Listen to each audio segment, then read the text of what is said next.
Reporter صدف نعیم کی بیٹی نے والدہ کی ہلاکت کی خبر کیسے سنی؟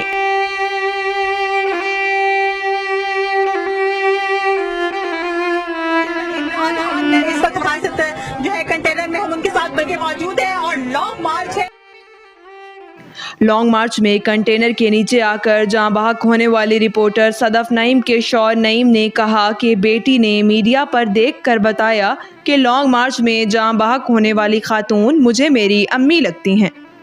صحافی صدف نعیم کے شوہر کے مطابق ان کی ایک بیٹی اور ایک بیٹا ہے۔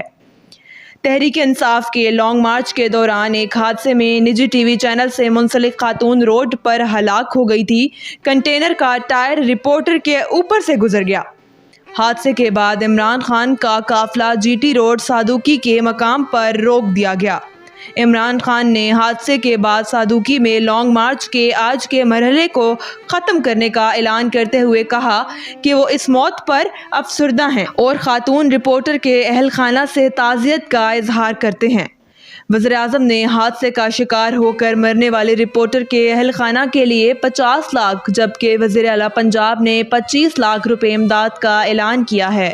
دوسری جانب جاں بحق خاتون صحافی صدف نعیم کے خاوند نعیم بھٹی نے پولیس کو لکھ کر دے دیا ہے کہ ان کی بیوی کی ہلاکت ایک حادثہ ہے اور وہ اس حوالے سے کوئی قانونی کارروائی نہیں کروانا چاہتے ہیں۔